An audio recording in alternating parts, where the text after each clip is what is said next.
아, 안녕하세요. 저는 SK텔레콤 인더스트리 데이터 사업팀의 강석무라고 합니다. 우선 오래 기다리셨고요. 이 늦은 마지막 세션까지 퇴근하시지 않고 자리를 지켜주셔서 대단히 감사드립니다. 또 좀 전에 공지를 들으셨겠지만 이 시간이 끝나고 나면 오늘 일정 중에 가장 유익한 경품 추첨이 있으니 마지막 세션까지 자리를 지켜주시면 대단히 감사하겠습니다.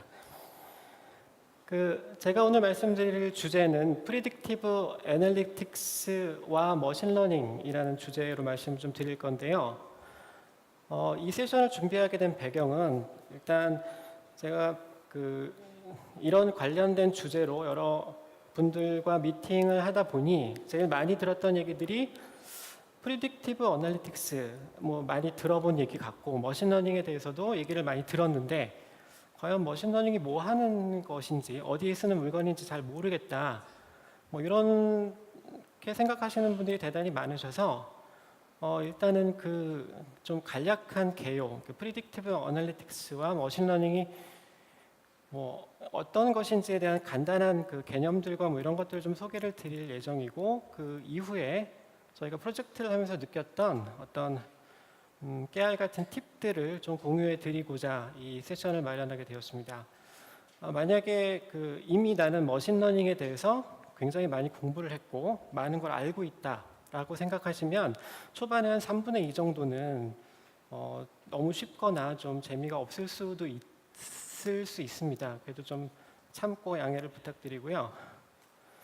이게 머신러닝이라는 것들 또는 딥러닝이라는 것들이 일반 대중들에게 많은 관심을 받게 된 건 아마 모든 강의나 어떤 컨퍼런스에서 언급을 하는 것이 알파고인데요. 알파고로 인해서 굉장히 많은 사람들이 머신러닝, 딥러닝 이런 얘기들을 듣게 됐습니다. 유명해졌죠. 근데 실제로 알파고를 보면서 이제 주로 공장에 계신 분들 아마 팀장님들 또는 임원분들하고 그런 얘기들을 하다 보면 대부분 크게 두 가지 반응이 있을 거예요. 이제 하나는 알파고나 이런 것들, 머신러닝이나 이런 것들은 구글이나 하는 거지 또는 네이버나 하는 거지 우리 공장이 무슨 알파고 딥러닝이냐 좀 안 맞는 것 같다 이런 얘기를 하시는 부류가 있고요. 또 한 분들은 어서 빨리 알파고를 우리 공장에 도입하자 이런 분들이 아마 계실 거예요. 근데 현실은 둘 다 아니라는 거. 그래서 그런 팀장분들이 계시거나 그런 임원분들이 계시면 사실은 머신러닝은요 이렇게 쓸 수 있고 이런 한계들이 있습니다라고 말씀드릴 수 있는 그게 이제 이 세션의 목표입니다. 이 세션이 끝나고 나면 그런 것들에 대해서 자신 있게 말씀하실 수 있는 그 정도 수준을 딱 맞춰서 말씀을 좀 드리도록 하겠고요. 우선 프리딕티브 애널리틱스 우리나라 말로 참 좀 번역하기가 좀 애매한 단어긴 한데 예지 분석이라는 용어를 일단 말씀을 드리도록 하겠습니다. 정의부터 살펴보면 이 예지 분석이라는 거는 일종의 어드밴스드 분석, 좀 발전된 형태 분석인데 새로운 데이터와 히스토리컬 데이터를 사용하고 결과적으로는 미래를 예측하는 근데 미래에 어떤 것들이냐 액티비티, 비헤이비어, 트렌드 이런 것들을 예측하는 기법, 분석 기법을 이제 프리딕티브 어널리틱스라고 얘기를 하고 사실 이거는 통계적인 부분까지 포함을 합니다. 그래서 통계적인 분석 기법 또는 머신러닝 분석 기법을 써서 결과적으로는 예측 모델을 만들고 그 예측 모델의 결과는 수치 또는 스코어, 점수 형태 또는 확률 이런 것들을 결과로 내는 모델을 만드는 것이 이제 프리딕티브 어널리틱스라고 말씀을 드릴 수 있을 것 같고요. 이것도 아마 많이 보셨을 만한 그림인데요. 분석 기법의 이 진화 방향을 보면 디스크립티브, 진단 분석, 예지 분석. 프리스크립티브는 사실 번역하기 되게 어려운 단어인데요. 뭐 보시면 알겠지만 어떤 일이 일어났고 왜 일어났고 이것들이 이제 진단 또는 과거에 주로 했던 분석이라면 이제 즉 앞으로는 왜 이런 일이 일어났고 앞으로 어떤 그러니까 그 일을 의도적으로 반복하고 만들어낼 수 있는 재현할 수 있는 정도가 되면 사실은 이게 그냥 공장 입장에서 보면 오토 컨트롤이라고 보시면 되고요. 그 단계까지 가면 이제 프리스크립트다, 스크립티브라고 얘기할 수 있는 뭐 상황입니다. 근데 실제로 머신러닝은 이 진단 분석 단계부터 사실은 다 사용할 수 있고 사용이 되고 있습니다. 이 예지 분석이라는 것들이 활용될 수 있는 뭐 다양한 영역인데요. 뭐 광고, 마케팅, 그다음에 제일 많이 그 회자되는 얘기 중에 하나가 카드, 금융에서 좀 부정거래, 탐지 이런 것들이 많이 얘기가 되고 있으나 뭐 여기 계신 분들은 주로 제조업에서 오셨을 거기 때문에 이거는 넘어가도록 하고 공장에 맞는 또는 제조에 맞는 활용 예를 찾아보면 뭐 사실 대부분 비슷합니다. 앞에서도 많이 언급이 됐을 텐데요. 뭐 제조 이게 그냥 읽어드릴게요. 제조 최적화, 뭐 고장 분석, 뭐 루트 코즈 분석, 프로세스 최적화 등등등. 이거를 조금 뭐랄까 구체적으로 말씀을 좀 드릴 기회가 있을 겁니다 앞으로. 또 다른 관점의 그래프 차트인데요. 제목은 뭐 Journey to Operation Excellence입니다. 이게 메인터넌스 관점에서 본 이 단계별인데 뭐 안 고치는 공장은 없을 거고요. 과거에는 뭐 이렇게 반응 리액티브하게 고장이 나면 고치고 또는 뭐 플랜 계획에 의해서 고장이 나면 고치지만 그걸 좀 효율적으로 해보자. 근데 프리딕티브부터는 고장이 나기 전에 고쳐보자. 또는 프로액티브라는 얘기는 뭐 고치는 것뿐만 아니라 이걸 좀 개선할 방법들을 찾아보고 사실 스트래티직은 이것들을 좀 그 적용 범위를 조직 단위로 좀 키우고 보시면 뭐 서플라이 오퍼레이션 엔지니어링 이렇게 돼 있는데 조직 단위로 키우고 인테그레이션 하면 훨씬 더 좋은 결과가 있을 거라는 얘기이고요. 그래서 여기서 보면 사실은 그 프리딕티브 애널리틱스의 범위는 이 여기에서의 프리딕티브, 프로액티브, 스트래티직이 다 포함이 된다고 말씀드릴 수 있을 것 같습니다. 왜 그러면 이런 그러니까 것들을 하느냐, 아니면 이게 정량적으로 어떤 효과가 있느냐? 한 연구에 따르면 리페어 코스트 이 복구 비용 관점에서 보면 뭐 12%, 그다음에 전체 유지 보수 비용 관점에서는 30%, 그다음에 고장 자체는 이제 70%를 줄여줄 수 있다. 이거는 이제 미국의 에너지부에서 나온 이 연구 결과인데요. 네, 뭐 이런 모든 그 회사, 모든 사이트에 공통적으로 적용되는 건 아니지만 일단 이런 결과가 있다라는 것들을 알아두시고, 그럼 궁극적으로 우리가 그럼 이 프리딕티브 뭐 애널리틱스 왜 할까? 또 여러 차례 언급됐던 뭐 디지털 트랜스포메이션 얘기가 있었는데 그 큰 그림을 한번 좀 제가 찾아봤는데요. 제가 찾아본 중에 가장 컴프리헨시브한 그림을 하나 보여드리겠습니다. 이게 엑센처에서 만든 자료이긴 한데 이게 뭐 인더스트리 4.0 또는 저 끝에는 뭐 인더스트리 5.0 이렇게 이름이 붙을 수도 있을 것 같습니다. 그래서 궁극적인 목표는 뭐 공장 생산 과정에 단순히 어떤 설비나 그 단위에만 적용할 것이 아니라 여기 보시면 뭐 장비, 그 다음에 인력, 뭐 서플라이 체인, 그러니까 비즈니스 프로세스랑 플랫폼이 사실은 프로덕션이라고 보시면 되고요.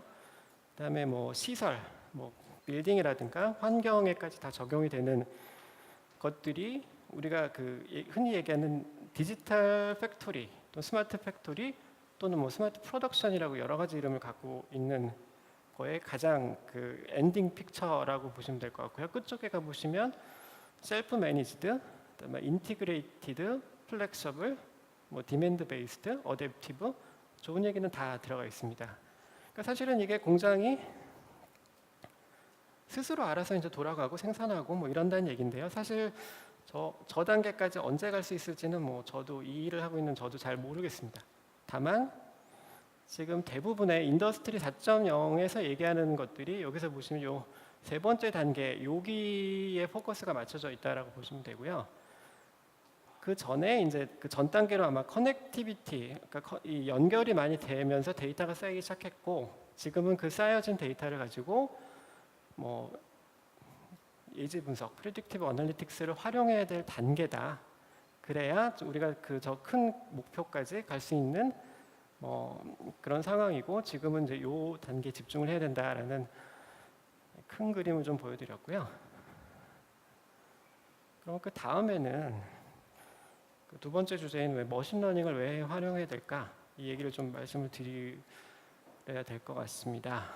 우선 뭐 그냥 시작하면서 간단하게 보시면 가장 많은 활용 예가 이제 예측인데요. 머신러닝을 활용할 수 있는 가장 좋은 예 중에 하나가 예측인데, 뭐 예측 기술이 이렇게 진화를 해왔고, 뭐 그냥 그림만 보시면 유인원에서 로보트까지 진화를 했고, 머신러닝이 기법이 발전하면서 예측, 그러니까 프리딕션 파워라는 게 굉장히 좋아졌습니다. 이것들이 뭐 초기에 그 통계적인 기법으로 풀지 못하는 것들, 또는 풀 수 있어도 예측 정확도를 굉장히 높임으로써 이것들이 굉장히 다른 종류의 결과를 가져올 수 있다.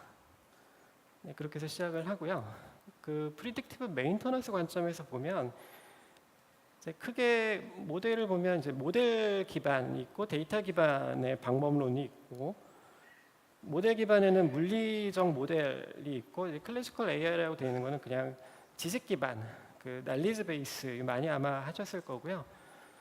그리고 데이터 기반에는 사실 그 컨벤셔널 뉴머릭이라고 되어 있는 부분은 뭐 통계적인 기법이라고 보시면 되고, 이제 머신러닝이 나왔습니다. 그래서 이게 뭐 쭉 오른쪽으로 가면서 가는 방향으로 발전을 하고 있다라고 말씀을 드릴 수 있고, 이 차이를 뭐 간단하게 말씀을 드리면 일단 몇 가지 포인트만 좀 말씀드릴게요. 이게 이 릴라이어빌리티를 목표로 한 것은 사실은 같습니다. 근데 릴라이어빌리티를 목표로 하되 좀 더 넓은 범위의, 그러니까 설비나 장비 한 대 또는 뭐 몇 대의 릴라이어빌리티를 목적으로 하는 게 이제 기존의 방법론이었다면, 머신러닝을 활용하면 좀 더 그 범위가 넓은 뭐 공정이라든가 공장 전체에 대한 릴라이어빌리티 문제를 접근할 수 있다. 그래서 결국은 뭐 생산성이나 이런 것들을 다 향상시킬 수 있다는 그런 관점에서 보시면 되고, 여기도 보시면 그 적용 스코어 범위 자체가 이제 파트 레벨이라고 한다면 머신러닝은 시스템 레벨에 적합하다. 근데 그렇게 될 수 있던 이유가 일단 데이터 소스가 뭐 데이터 소스의 어떤 차원이라든가 활용할 수 있는, 분석할 수 있는 데이터 사이즈에서 일단 차이가 많이 나기 때문에 그런 것들이 생겼고요. 결과론적으로 그 기존의 프리디파인된 환경에만 적용할 수 있었던 방법들이라고 한다면, 머신러닝은 잘 모르고 경험하지 못했던 환경에도 조금 더 유연하게 결과를 낼 수 있다. 이렇게 이해를 하시면 될 것 같습니다. 그러면 그 뭐 말은 많이 들어봤는데, 그럼 머신러닝이 기존의 통계적 기법에 비해서 왜 저 결과가 좋지? 그거에 대해서 설명하기가 좀 굉장히 어렵다. 이렇게 말씀하시는 분들이 많아서 그 그림을 하나 준비했는데요.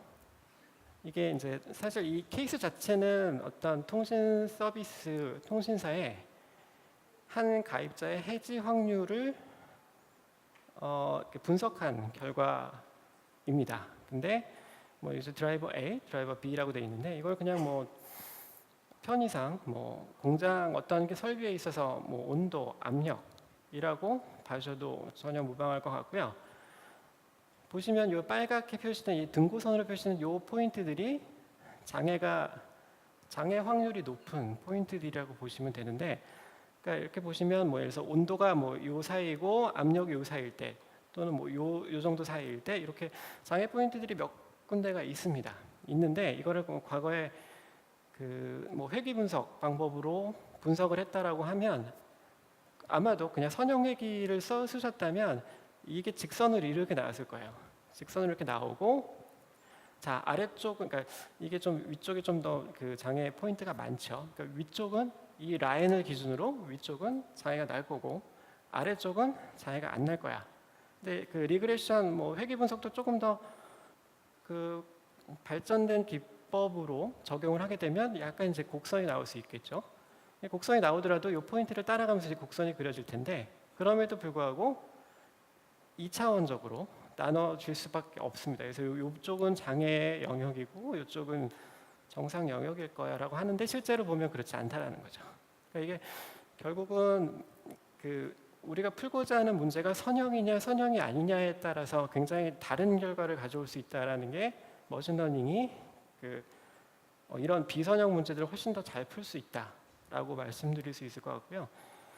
머신러닝 보면 이 등고선 기준으로 이 피크들이 장애가 일어날 수 가장 장애 확률이 높은 영역이다. 그래서 이런 문제들은 그냥 직관적으로 보시면 머신러닝이 왜 그 다른 전통적인 통계 방법론에 비해서 좋은지 바로 아실 수 있을 거고요. 뭐 다시 한번 이제 정리하는 관점에서 그럼 어떤 모델을 우리가 가져가야 될까 이렇게 보면 뭐 사실은 그냥 뭐 결론은 이미 나와 있어요. 머신러닝 쓰세요 이렇게 돼 있는데 그 데이터가 가용한가요? 그래서 가용하지 않다라고 하면 우리에게 물리 모델을 만들 수 있는 역량과 사람이 있습니까? 리소스가 있습니까? 있으면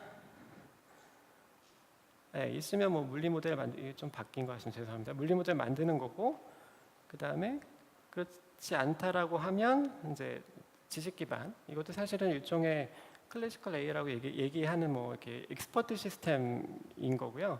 전문가의 그 경험들을 쌓아놓은 데이터베이스를 활용하는 거고 데이터가 활용 가능하면 데이터 기반 모델로 가시는 게 맞다.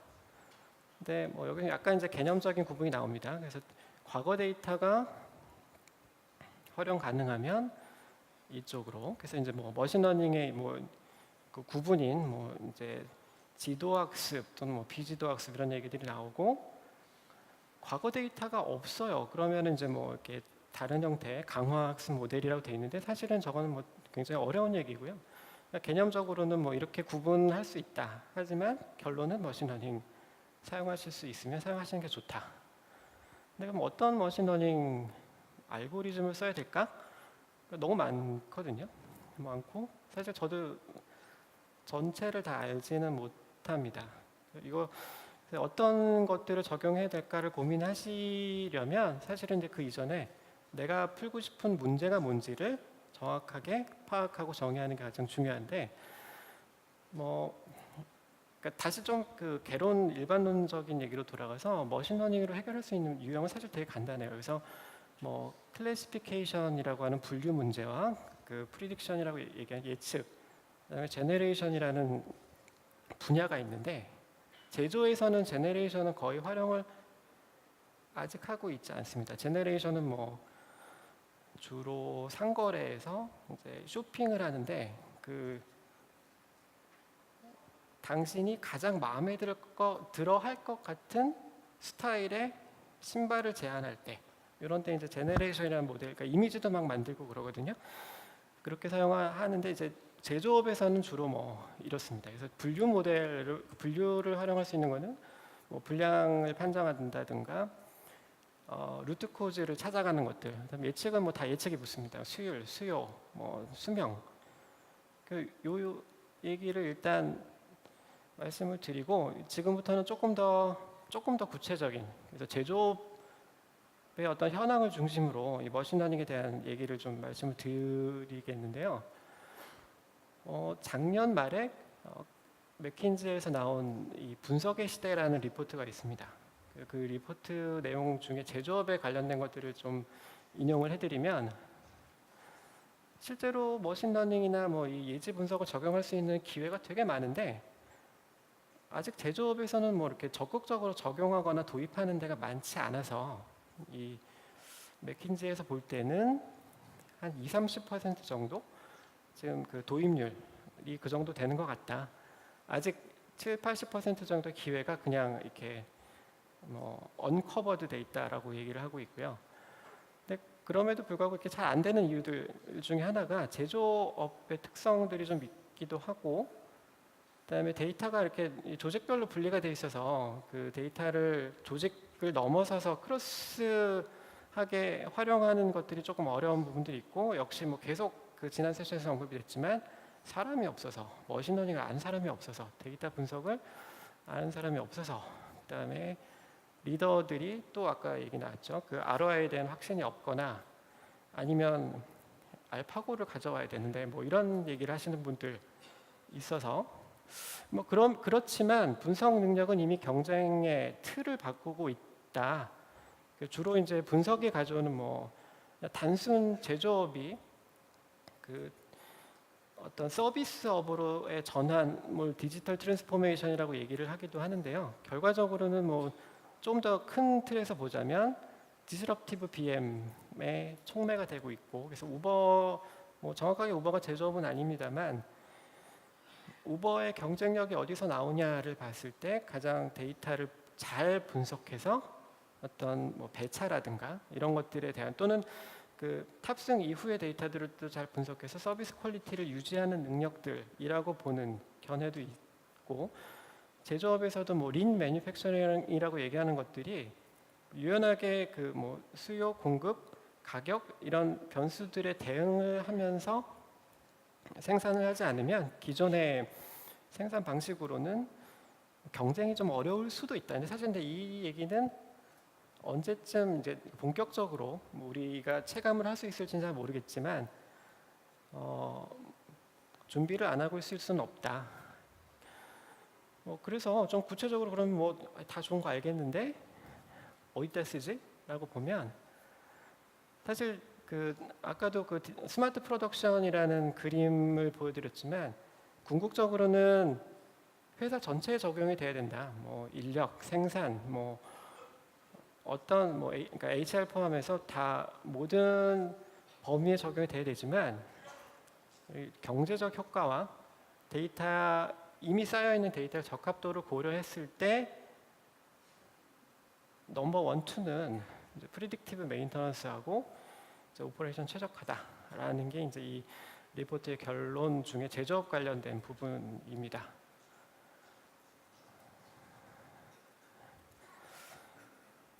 근데 실제 아마 이제 여기서부터는 뭐 혹시 이 머신러닝 관련된 또는 데이터 분석 프로젝트를 고민을 하셨던 분들이라면 한두 번쯤 겪어보셨을 법한 일들이에요. 그래서 좀 저희 경험을 기반으로 좀 말씀을 드리면, 데이터가 많으면 다 될까? 뭐 사실은 그렇지는 않고요. 그래서 원래 이제 빅데이터 또는 데이터 분석에 데이터 많으면 많을수록 좋지만 머신러닝 관점에서 봤을 때 뭐 분량률이 0.001% 정도의 데이터, 그러니까 0.001% 정도라고 하면 데이터를 딱 봤을 때 분량이 아닌 데이터들은 뭐 한 10만 건 이렇게 있는데 분량인 데이터들은 1000건. 사실은 데이터 분석하기가 굉장히 어렵습니다.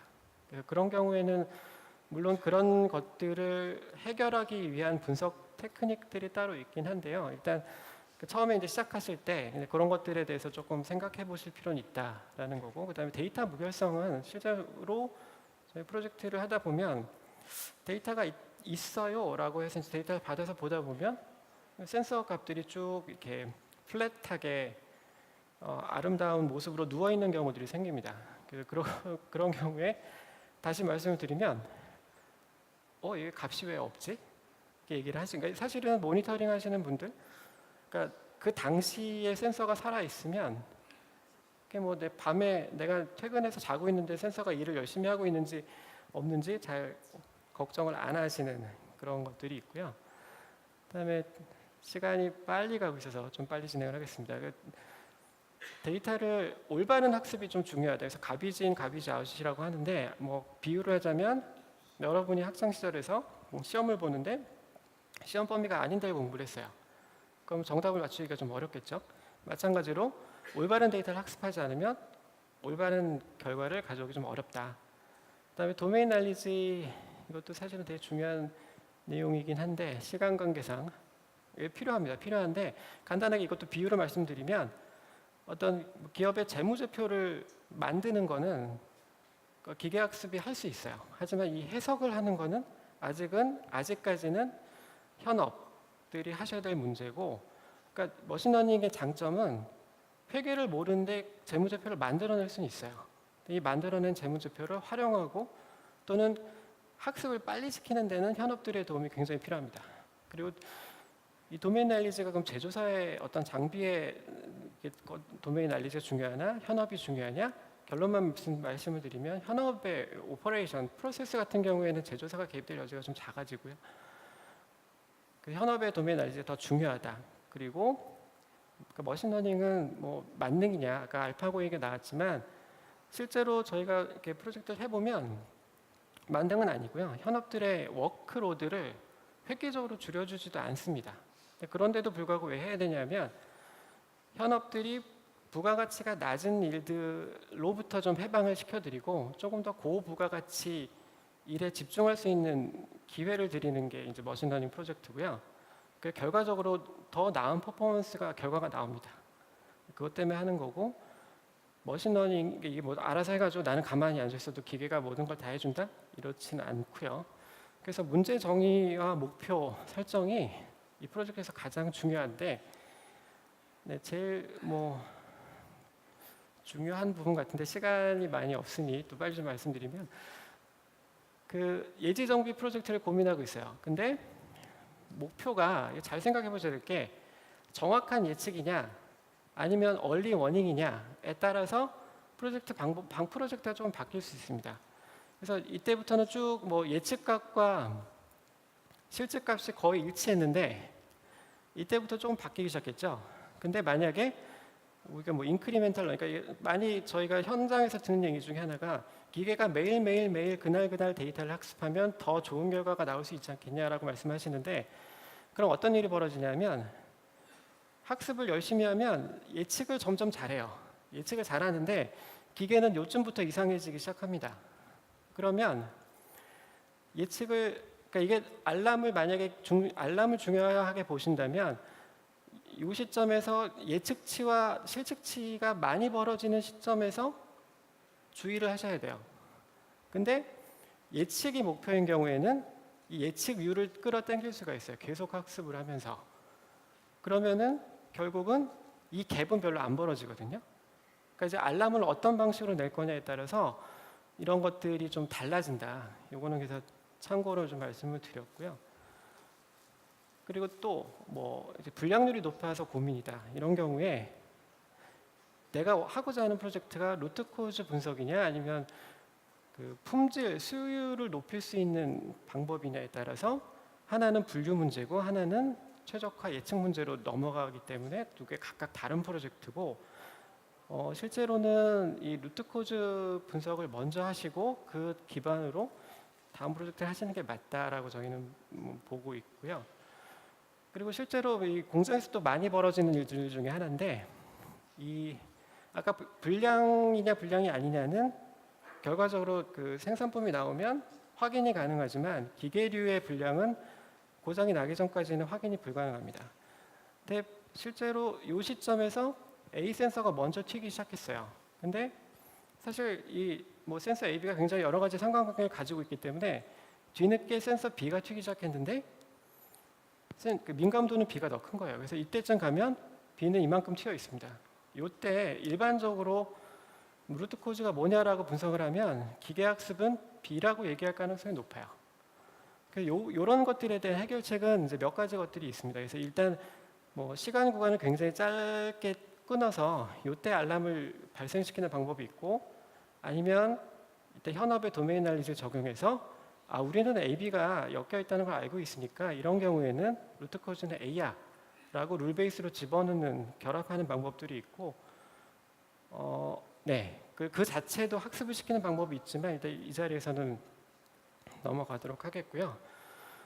또 마찬가지로 이제 주제를 봤을 때 유해가스 배출 수준을 관리하고 싶다라고 봤을 때 이게 뭐 비슷한 얘기처럼 들리지만 이게 가스 배출 수준이 일정한 패턴이 있어서 그 패턴에서 벗어나는 정도를 관리하고 싶은 건지, 아니면 예측을 너무너무 정확하게 해서 그 예측값을 기준으로 뭐 액션을 취하고 싶으신 건지, 아니면 그 배출 정도를 조정하고 싶으신 건지에 따라서 이 프로젝트가 좀 달라지고요. 그래서 일반적으로 보면 머신러닝을 활용해서 예측 모델을 먼저 만들게 되고 예측 모델에는 관측치가 들어가는데 실제로는 조절 변수가 있다고 하더라도 그러니까 이 주어진 데이터라고 가정을 하고 시작을 하고 최저가 모델에 가서야 이제 조절 또는 이제 디시전 베리어블이라는 것 들어갑니다.